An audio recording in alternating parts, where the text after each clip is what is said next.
Some of the hardest things to hear are also the most necessary things to hear. Before we get into today's episode, I want to let you know that while it's really important, it's also discussing a really stigmatized topic. My guest today is Jane Epstein. She wants you to know that what happened to her can absolutely happen to any child, even yours or those you know. In talking about her trauma, she hopes to help others avoid and have an awareness of the very common occurrence of abuse amongst siblings and other kids. So that's the trigger warning, friends. Today we're talking about something that happens even if we don't want to believe it: sibling sexual abuse. Protect yourself if this conversation is going to trigger or harm your mental well-being. But please, if you're able, listen in. This is something that needs more awareness so more help can be provided for all involved.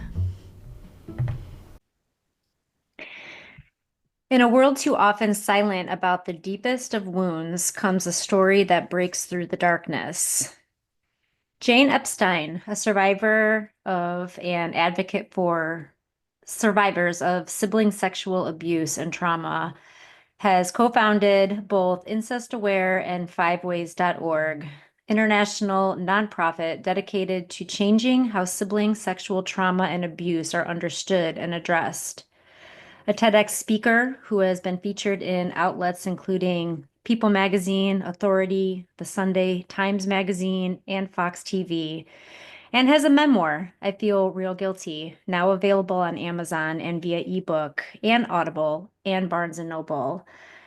Jane Epstein is here today to bravely speak on her journey, her story, how she has overcome, and what she's doing now to help other people that have lived the same reality as she has. Jane, thank you so much for being here today. I am just really honored that you would allow me to hold space for you today, and just know that I am holding it gently and with just absolute awe that you would show up and share your story and that you feel so driven to do so. Thank you for everything that you're doing and for just being here with me today. I want to say thank you, Sarah, for taking the time to have me on your platform because it is a tough topic and I have been told no a lot. So I appreciate you using your platform to address this tough discussion. So thank you for having me. Absolutely. One of the purposes of my space here is to elevate people's stories. And sometimes those stories are not happy ones. Sometimes they are from places of trauma, places of tragedy, or just experiences like yours that people often don't talk about enough.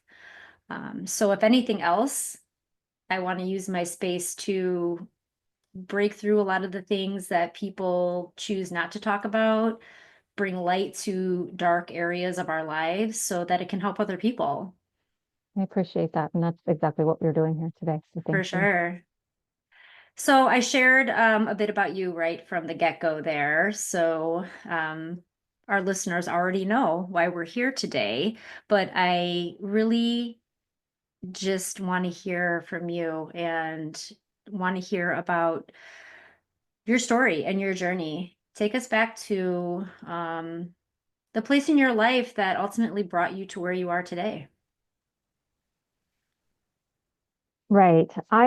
I kind of describe my story as a puzzle and a story that happened out of order. So I didn't understand it until decades later. I didn't understand this when I was about 45 years old. So that's for me, that's easiest to start when I was 45. Because when I was 45 years old, I had been in marriage counseling for about 5 years with my now husband, second marriage.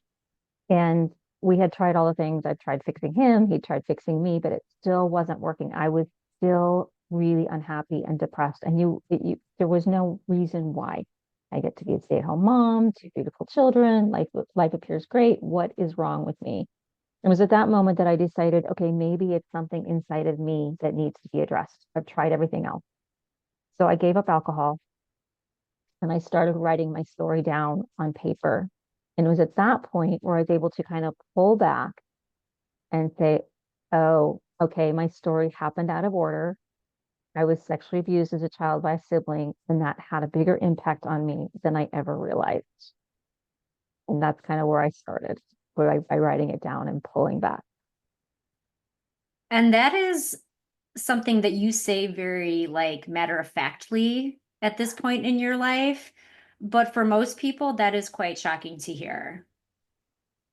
Yeah, I have been talking about my story now probably for 7 years and advocating for 7 years. So it's gotten much easier to talk about because when I started advocating, I started saying the only words I had were my brother messed with me. That's all I could say. And now I can say I'm a survivor of sibling sexual abuse and trauma. There are certain words that still trip my tongue up, but yeah, I've come a long way.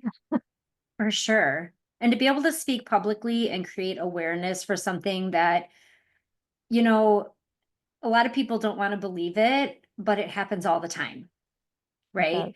And I think that our society, families, communities do a lot to cover it up.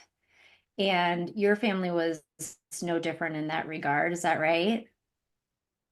So my family, they didn't understand, they didn't know that it happened until I told my mom when I was about 25 years old.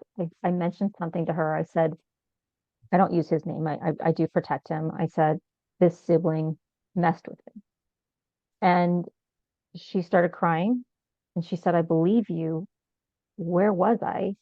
How did this happen? We tried to do all the right things. And by the time I was speaking about it, my father was deceased. Um, I will say that I have a middle sibling, and that middle sibling did not sexually abuse me, and that middle sibling wants to put their head in the sand, and I can't blame them. But there's a reason I'm so public, and the reason I'm so public is when I started discovering what had happened and how it had impacted me. I started what we do, most people do. I went to Google and I couldn't find anything.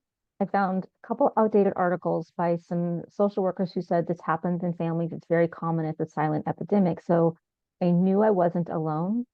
I did not want to talk about this. I thought I can talk about sexual abuse in general. I can talk about grief because I had experienced being a young widow. I thought those things I can talk about. I am not going to talk about sibling sexual abuse. No way. That is just too shameful. Ick. Uh, but as I started talking about grief and sexual abuse in general, and I started a Facebook page and I started just kind of dipping my toe in and putting little posts out there.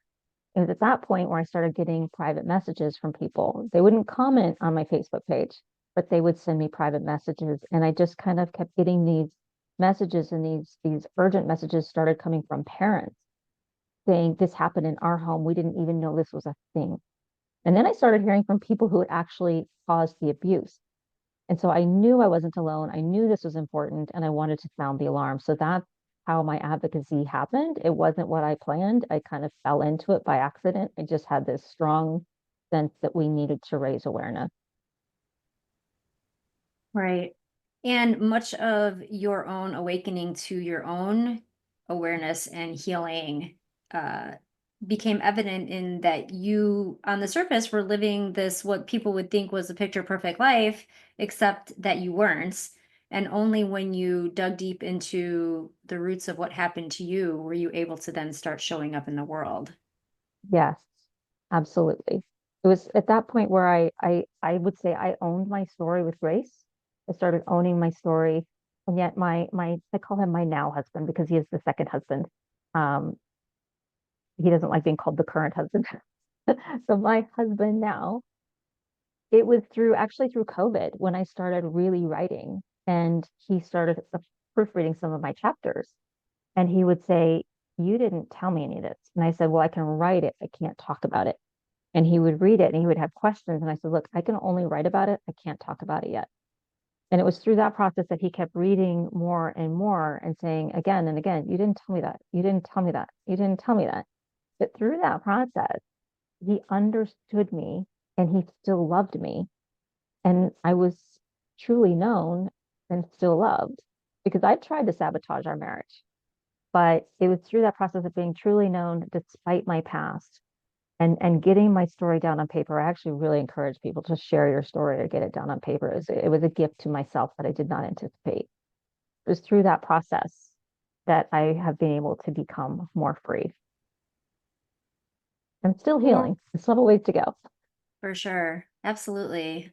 Two things come up for me when you just shared that. One is just the very powerful realization that you knew or that you discovered that you were going to be loved by your husband regardless of what your truth was. And I have to believe that felt just so relieving to know that that was going to be true. Yeah, because I think a lot of trauma survivors and humans in general, I think we can all relate to not feeling lovable, not being truly known, not being seen, not being heard. I think a lot of us can relate to that. And I I had tried to sabotage the marriage so much, and that I actually tried to push him out of the marriage, and he wouldn't go. He's been fiercely loyal, and I'm grateful for that. He's my biggest supporter now. And I still struggle at times not feeling worthy, but we've come a very long way. That's amazing. Yeah, we're all worthy and deserving of love. We are. Absolutely. And moving through your life after going through something that you did, it was harder for you to realize that than other people who haven't been through something as traumatic. Right. Before you before you really started digging into your healing work, how were you coping with what you had been through? I can start back in my teenage years. I had become very angry and volatile, and my mom just attributed to the fact that my father had the temper that I'd inherited his temper. But I think it was the shame that made me angry. I became very hypersexual. When my sibling had sexually abused me, my body responded and my body liked the touch. And then my sibling quit touching me because they went to college. So I was left with this desire, and I was, 12 years old, and I didn't know what to do with it. So I would describe myself as I became boy crazy. Having boy attention, having a boyfriend became very important to me. And I became um, promiscuous. Relationships became very transactional. I slept around. I started doing drugs, started drinking. I started cutting class. I barely graduated high school. And so that's how I was coping early on. And I would say that I disconnected from my body, and I didn't know who I was. I was just kind of floating out there and in a sense, a place of denial. And I didn't understand that. I had no idea why I was so angry. I didn't know why I just couldn't get enough. I eventually became a stripper. And it makes complete sense looking back on it now that I'd end up becoming a stripper. And it was through stripping, in all honesty, that I overcame a lot of my shyness because I had to talk to people. I had to schmooze them to earn those tips. But there was something else that happened. When I got on that stage, in my head, I was able to reclaim my power, my power over men. And I felt pretty and I felt in control to a point, because it started I started sliding into fear and shame and guilt about being a stripper, and started needing to drink to get onto the stage. So those are my earlier coping mechanisms, and we can go into my first marriage where I described my late husband as rescuing me. But as an adult, when I got married to my now husband, my coping mechanisms were still disassociation. And then after I had the children, I slid into a depression and I was very volatile. So those were my coping mechanisms. Right. And you mentioned your first marriage, and if I remember correctly, he never knew about your early childhood traumas. He did not. He did not. Uh, the way we met, I was actually stripping, and he came up to me and he tipped me and he said, what are you doing here? You look like the kind of person I could take home and introduce to my mom. And I don't have any problem saying I believe it was love at first sight. I think that love at first sight can happen. And I said to him, I said, you always tip me and you always run away and you leave right away. And he said, well, I'll stay this time if you come right out. I said, I'll come right out. So I went to the back and I freshened up and I went racing out to meet him and I sat next to him at the bar and I knew instantly that I was going to marry this man. I just knew it. So I believe in love at first sight. I think that it happened to me. And ultimately, he did give me an ultimatum. He said, "It's me or the stage. I can't share you with the stage. It's tearing me apart." And that was actually a tough decision for me. Here's my knight in shining armor offering me the world, and I'm struggling to get off the stage. But the stage represented ego, it represented financial freedom, and it was scary to give all of that up and trust someone to actually love me and not leave me and not abandon me. But I did decide to move in with him and I quit dancing. But he did not know about my past trauma. And much like my now marriage, I tried to sabotage that relationship. I tried to push him away because I think that I wasn't truly known. I was in this numb state. I wasn't known. I certainly wasn't lovable. I couldn't deserve this person. So I did try and sabotage that marriage as well. And I don't know what would have happened with that marriage because when I was starting to struggle with it and try and push him away, about that's about when he was diagnosed with esophageal cancer and he was terminal. So I didn't, at that point, my insecurities, they didn't matter. I needed to focus on taking care of this person that I loved. Mhm. Right. That makes a lot of sense. Um, Jane, why why do you think that this is something that we keep under wraps? You have talked about how you have hidden it in your past, and of course, it's not something that people talk about openly, but I understand I understand why they might not, but isn't there a deeper feeling of needing help, of needing to get out of a situation that might make somebody braver to talk about it, to tell somebody? Why aren't kids feeling like they can do that, in particular with sibling sexual abuse? First of all, we don't talk about it. Secondly, parents don't understand that it can actually happen. Like I said, parents have reached out to me and said, we did not know this was a thing. And it's very confusing for children. I actually have survivors reach out to me and they'll ask me, they'll say, was this abuse? Because they don't understand, was it abuse? And in my situation, I looked back on it and I thought, well, it was just two kids being curious. Who am I to be messed up over that? And also in my brain, I told myself that I was complicit in the abuse because when I was 6 years old, he touched me and my body responded me and I didn't tell. I hid it. There were times when my parents would come home and I would rush into my room and I would hide it. I didn't tell. It didn't even cross my mind to tell. We are talking the 70s when I wasn't really taught about body safety, in fairness to my parents. I think parents, when they're talking to their children about body safety, I think as a society, I think we're doing a better job with that. I do. I really hope so. But when we're talking to our children about stranger danger or inappropriate touch, let's include siblings, let's include cousins, let's include older adolescents. Your child's babysitter's, your child's best friend's sibling. We need to include those discussions as well because children that age have a lot of questions. And I also think that children who cause harm or sexually abuse, generally they're boys age 10 to 12 to 14. We need to be talking to them. In fairness to them, we need to educate them because I have people who have caused harm or sexual abuse and they reach out to me and they are suicidal from the guilt. So as a child, it's confusing enough when an adult inappropriately touches you or abuses you, but if it's your sibling, it's very confusing. And if we haven't been educated about it, like I said, I didn't even think to talk about it. I can say that, parents don't like to talk about it when it happens in their home because it it has a lot of stigma. Because let's think about this: if I'm a parent myself and how would I, if one child had hurt another child, how do you choose? There's not really, Right. some people have said with sibling sexual abuse and trauma, there's not really a villain. If it's an uncle, you can hate that uncle. If it's a coach, you can hate that coach. If it's your own child, how do you balance that?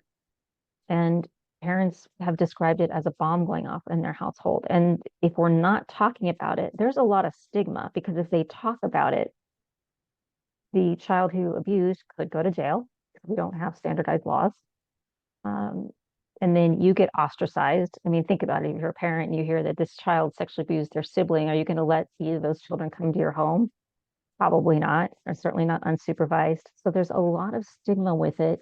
And that's, I think, if we just raise the awareness that, my vision is someday the Today Show will be raising awareness about it, and a mom will be cleaning the kitchen and she'll hear about it. And she'll say, "Oh, that's awful." But then if she comes across it, she'll say, "Oh, okay, that happened. This isn't just my family. It's actually very common. So let's get the family help." I would love it to be just in mainstream conversation. We can about it so that children are educated. We're making progress. We are. Well, and what you said right there, children being educated, because your brother didn't do this to you as a result of it being done to him, right? Correct. He did this out of curiosity from sex education at school. Right. Because I asked him And that. That was his answer. Yeah. right. And this isn't a debate about whether or not we should be teaching children certain things in school. I know people have very big opinions about that. Yeah. But I would say that what does need to start being more mainstream in terms of educating kids is what you talked about earlier in terms of body safety and like good touch, bad touch. And when something does happen that isn't okay, how to advocate for yourself to get help, right? Instead of sinking into the shame of it. Right. Right. And that way we can get everybody help. I mean, even the child who caused harm or abused, they might need help. They might have been sexually abused, or they might be addicted to pornography. They might need help. We don't know. Right. And in your experience, did you feel at the time, because the span of your abuse, it was a long time. It was six years old to 12 years old. Did Right. you, I'm sure that there was a evolving emotional roller coaster based on how old you were and what you were able to recognize as something that was shameful or not okay. Did it go from a moment of thinking that it was just play and curiosity to then having a deeper knowing of like feeling trapped and knowing it wasn't okay? I think for me, it started out, I was confused. I thought, why are you poking and prodding me? What is going on? I'm confused. And like a lot of trauma survivors, I left my body. I floated to the ceiling. And I'm not sure I ever really fully came back into my body until decades later. So I'm not sure that I had that deep sense of shame. It was showing up, as it always does. It was showing up as anger and rage. And on some level, I knew something wasn't right. I knew it was wrong. But the shame and denial just got buried. And I was able to just disassociate and leave my body and not feel those deep feelings, unfortunately. And that's what sexual abuse takes from you. It takes decades off your life, just erases decades. Mhm. Jane, tell me about your healing and how you have actually been able to forgive as a result of your own healing. I always say that I healed by accident. But actually, I had a therapist read my book and she said, "No, you hit all the signposts. You did it. You did what everybody needs to do to heal." And I said, "Well, I did that by accident." I think first I wrote it down and I got it out of me. I had to get it out of me. There was something inside of me that was going to die if I didn't get it out. So I got it out. So I'm a strong believer in journaling. I'm not saying that you have to scream it from the mountaintops like me, but get it out of your body. Forgiveness was tough because my mom kept pressing me. She said, "You need to forgive, you need to forgive." And I wasn't ready to forgive. And I said, "I don't need to forgive." She gave me books on forgiveness and I just kept pushing her away, pushing her away. But somewhere along the line, my heart kind of started softening. And this is something that I don't go into much detail about, but when I was 45 years old, I was sexually assaulted on a massage table and I froze. And I left that room and I thought, what the hell just happened? I'm 45 years old and I didn't say or do anything. And it was at that point, or slowly through that process, that I realized if the 45-year-old woman couldn't say or do anything, then how was a 6-year-old little girl supposed to do anything? So it started with understanding that 6-year-old little girl and processing that 6-year-old little girl. It was around that time that I got a picture of me when I was 6 and I put it on the mirror and tried to give that little girl grace and forgiveness.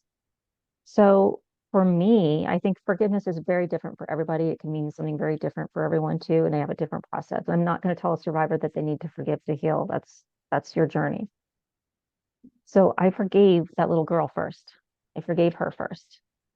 And then forgiveness started kind of flowing more freely. And then I received actually a note from my siblings, one of their children.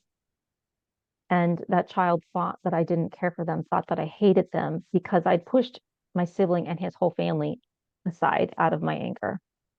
And when I received this note from this person, I decided, okay, now it's affecting the next generation, and that's not fair. But it was at that point where I reached out to my sibling and I wrote them a letter of forgiveness. And they reached out to me because they had apologized to me when I was 21. They had said, "I'm sorry for what I did to you." And I remember freezing and thinking, what did you do to me? And then I remembered and I said to him, "No, it's okay. I participated." So when I sent the forgiveness letter to him, he said, "I thought this was over. I didn't know this was still impacting you." But forgiveness, I know we've heard it, but it did turn out to be a gift for myself. And it was really interesting how it just kind of overflowed in my life into even just the smaller things. When someone cuts me off on traffic, it's easier to forgive. That's how my forgiveness journey.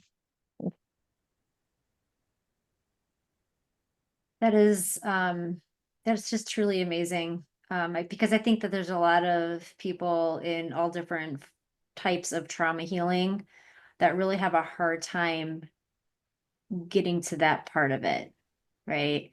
Yeah, We can stay very stuck in the why me mentality of like, how did this happen? How could this have been allowed?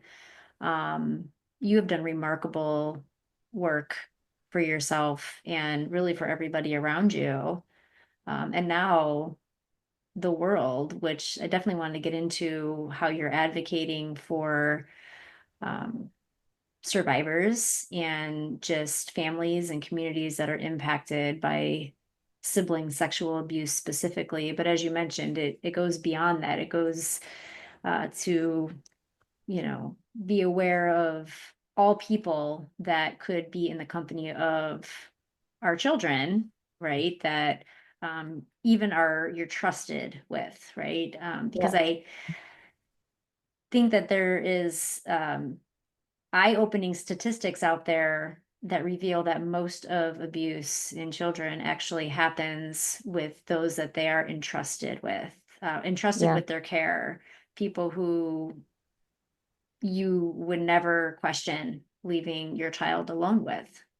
right, right, absolutely. If you were to help people be aware in terms of even just in the context of this conversation about red flags, things that maybe they're overlooking or don't realize are important in terms of really observing or listening to their children, are there things that you were doing? Are there things that other survivors or those impacted by abuse are doing to kind of scream for help without actually saying what's happening? What are some of the red flags that people might identify in their children or in their homes? Right. So first of all, it's been said that 40% of children who are being sexually abused don't show any signs. Mm. So that's the first thing. For me, I had anger, I had rage, but I was also a teenager and my parents ended up getting divorced. My father had, an anger issue. So that could have been brushed under the rug. And I've given my parents grace for that. Some children don't have the words. They don't have the words. So they are screaming. They are trying some other way. As a parent, I'm going to ask parents, trust your instincts. We know our children best. If something seems off, listen to that. Even if you don't know what that off is, start asking questions, start being aware. We've had parents who have had no evidence of sibling sexual abuse and trauma happening in their homes, and they walk in on a situation, kids are completely dressed, but they just sense something. And they started asking questions, and sexual abuse was happening. So listen to those instincts. Uh, Power dynamics. If a child is bullying their other sibling, that can lead to sexual abuse. If there's power dynamics, pay attention to sibling abuse. Sibling sexual abuse is different than sibling abuse. Pay attention. It's not just kids being kids all the time. Some children try and want to sleep with their parents. They're not trying to be a pain in the ass just to be a pain. They might be trying to communicate something. Maybe the sibling is coming into their room at night. Stomach aches, chronic UTIs, fear of a sibling. My sibling was constantly raising their hand. Oh, you're going out? I'll volunteer. I'll babysit. I'll babysit. Look for those kind of things. And then, the other signs that we typically see, wetting the bed, anxiety. These things aren't, children may not be able to verbalize it. And children don't change overnight. If they change drastically, they don't change overnight. There's probably a reason. I'm not saying it's sexual abuse. That's what makes it hard. It could be some situation at school. We don't know. But just be curious, ask the question. And as particularly if your children share a bedroom, that's happened too. Right. And I think it's really important what you said about children don't change overnight, right? So if there Right, is something that just seems very off about your child, that is a huge thing to pay attention to, I feel like, because you don't go from being a carefree, happy, maybe very conversational child to all of a sudden being the opposite of those things right. without some reason, right? And maybe it Without some isn't reason. specifically sexual abuse, but something happened, something traumatic, something that is unnerving, and maybe they don't have the words. And I think that's part of so much of why we get stuck in the I didn't know or how was I to know kind of mindset, because we forget that children don't have the vocabulary, they don't have the mental capacity to articulate what they want to say to Right, express what's wrong. Um, they don't come home and want to sit at the table and have a conversation with you. Maybe they want you to go outside and play with them. Maybe they want you to, just engage in some type of activity with them to be with you and to kind of try to connect with you, but they can't say the thing. They right, don't know how. right. And many parents who discover that sibling sexual abuse or trauma happened in their home say a child discloses when they're 25, and they'll look back and they'll say, now I see it. Now I get it. Now it all makes sense. Like my mom can look back and say, okay, now you're angry. Now I understand why you were sleeping around. I can see it. Right. So, Yeah, those patterns of how you coped really looking back, they make sense and why those are the types of things that you resorted to in order right, to just numb what you were feeling and what was just sitting in your mind and in your heart. right. Jane, I will say in the short time I have been able to converse with you and to get to know you a little bit, you are one of the bravest humans I've ever met. Truly. Thank I you. mean, because it's one thing to heal and to forgive on your own terms, but to come out and publicly speak on things that the world tells you you shouldn't, and that are shameful, and that are full of just ways that you manifest guilt and removing fear that other people will judge you as a result of any of it. That is incredibly brave. And I'm just so thankful that you're shining so much light on this very, very hard topic. And I don't know why anybody would tell you no, you couldn't be on their platform because these are important things to talk about. And if we're not talking about the hard things in life, what the hell are we talking about? There isn't a space in my world for superficial anything. I will say that TEDx almost didn't happen. The TEDx talk, I was getting rejected left and right. TEDx did not want to touch my topic. So to the point where we actually, I had a TEDx coach where we kind of refined the message and would kind of sneak sibling sexual abuse and trauma through the back door. My initial TEDx proposal was how to support someone who's gone through trauma. And I was fortunate enough to land a TEDx talk in TEDx Boca Raton when they reached out to me and they said, "We understand what you're saying here, but we want to get down to we want to hear about sibling sexual abuse and trauma. We want our audience to be uncomfortable. Can you do that?" And I said, "Yeah, that's what I wanted to do, but I kept getting rejected. My TEDx coach almost gave me my money back." So there's certain platforms that just aren't ready for it. But yes, I understand that I'm brave and I am one of the first people in the United States to talk about this. There are a few people in the UK that have been talking about that, and now we've connected, and the UK is much more progressive in this arena. We have come a long way, and more survivors are coming forward and they are being heard. And it's truly amazing. No survivor is ever going to Google sibling sexual abuse and trauma and not find anything anymore. Right. And I know that that's been one of like the best accomplishments, right? Is that there are resources, many of them that you have been part of creating. Talk to us about the nonprofits and the different ways that you are making those resources more available. I'm going to talk about Five Waves first. Five Waves stands for Worldwide Awareness, Voice, Education, and Support. And the Five Waves is made up of three parents who discovered sibling sexual abuse and trauma in their home and two survivors. So there's five of us with lived experience, and we're in five different time zones. One of us is in the UK, and we came together because every single one of us experienced this. And we went to Google and we felt very alone, and there was nothing out there. The way that we came together, I'll give you the Reader's Digest version. I had just landed the TEDx, and Brandy Black, which is a pseudonym because she protects her family, reached out to me and she said, "Look, I discovered this in my home and I couldn't find any resources. So during COVID, I wrote a website called siblingsexualtrauma.com. I would like you to look over it as a survivor. Would you be willing to do that?" And I said, "Absolutely, this is amazing."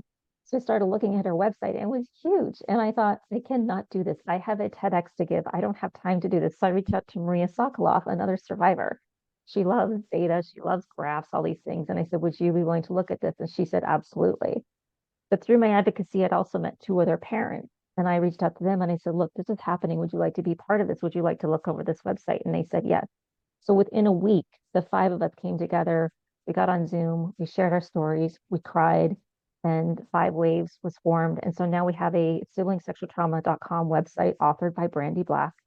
There is a parents Facebook group, Parents Coping with Sibling Sexual Abuse and Trauma.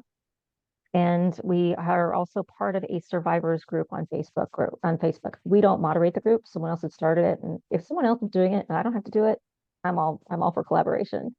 So we now have those resources and we're continuing to make waves. And there's been a parent study done and more work is being done in the UK. So that's with Five Waves. And incestaware.org is more of an overall sexual abuse website. It's not just sibling, it's all types of abuse. Okay. And then your memoir, which more appropriately is a revelation of your own story, is another amazing resource that people who are dealing with a similar situation can use to know that they are not alone. Right, right. Yeah, the memoir, I feel real guilty. It's hopefully it's relatable to people on different levels, even if it's not sexual abuse. It's depression, it's hope, it's really resilience, it's overcoming. Uh, there's stories in there about abortion, there's family dynamics, so it's kind of relatable. I've been told that it should be a movie. Um, Yeah, there are now, I know of 4 survivor memoirs out there now. So, and I know of 2 or 3 more coming out. So again, a survivor can go to Amazon and search for survivor sibling sexual abuse survivor memoirs, and they're not going to come up empty. So, and every story is different. I've read all of them, and they're all very important, and they all have a piece. Absolutely.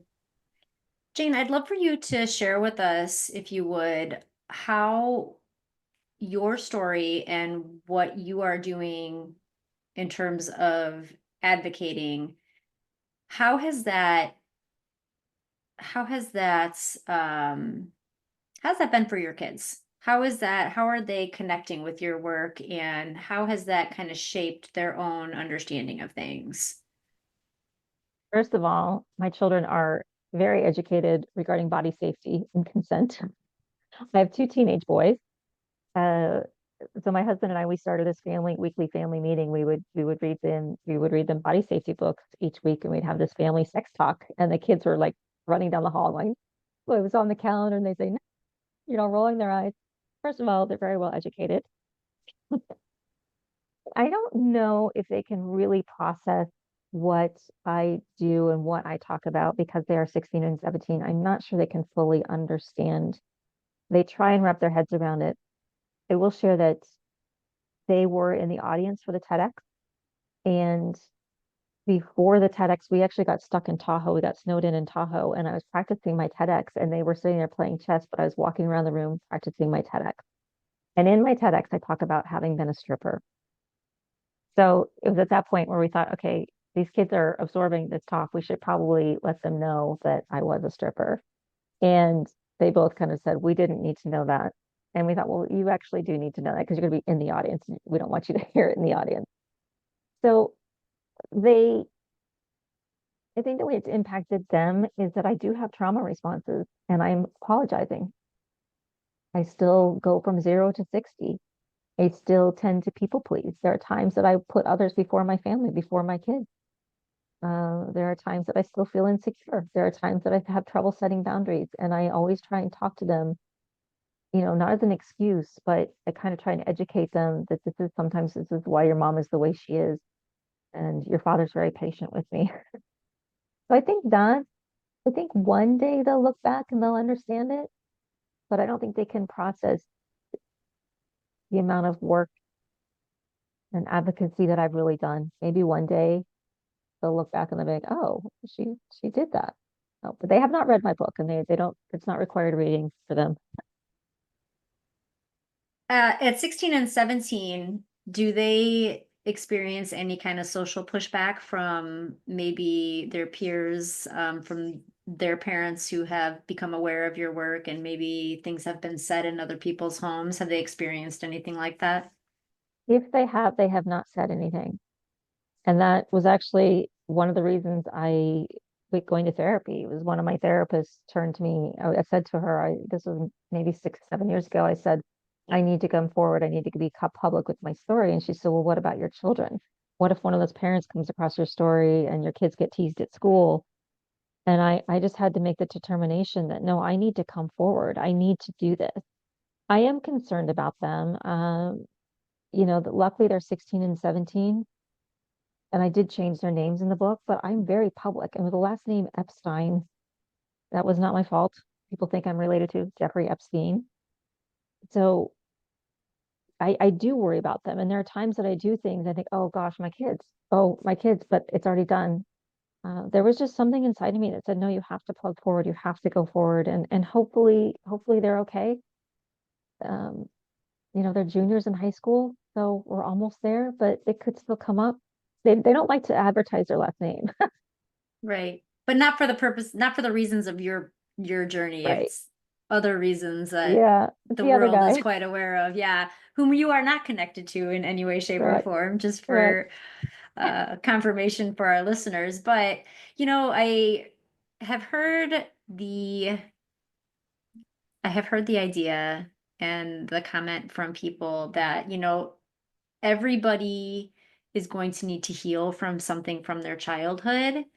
And if your children need to process and maybe even heal is not the right word for them, but if they need to process and overcome or sit with things that are from the right things to do and from the truths of your journey, and hard as those truths are, if it elevates their awareness, then I think having them know about your journey, and even if they do receive pushback for it from their peers, it's one of the best things you could hope for in terms of like what your children might need to overcome or heal from. They're overcoming or healing from something that is powerful and needed and impactful, right? In order to help other people, they might have to sift through some people who say things to them that don't understand how important it is to be vocal about the things that are wrong, right?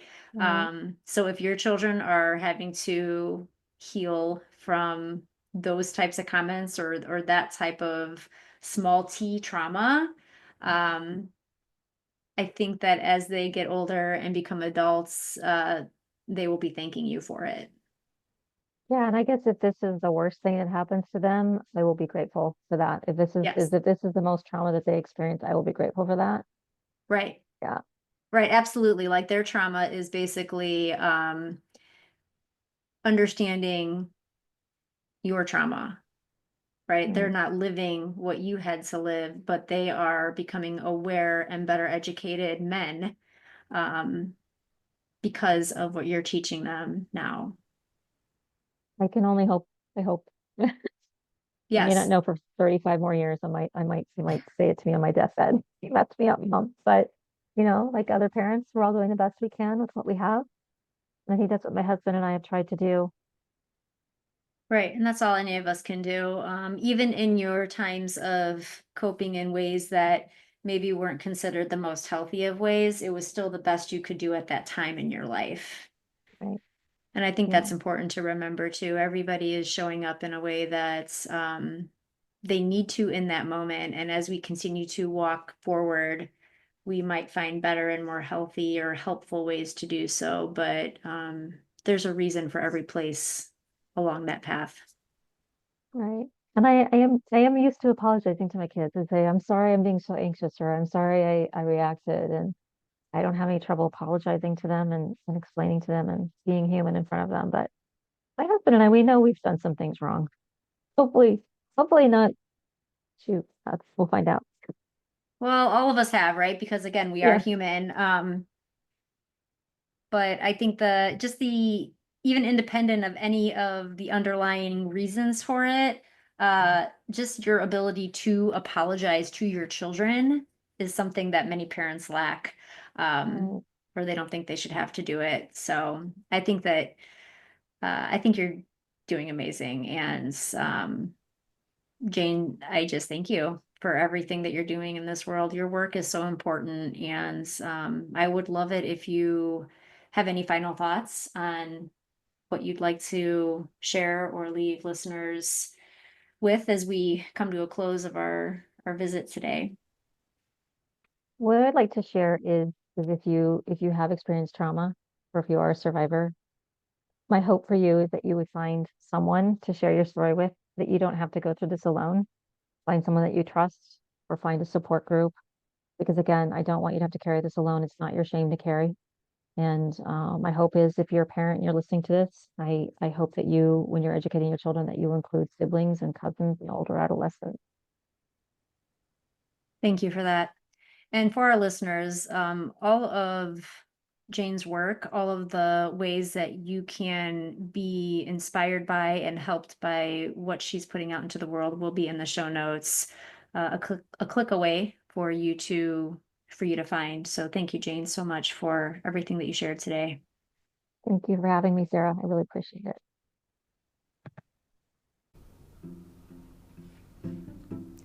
Thank you to those who took the time to listen in to Jane speak so openly today.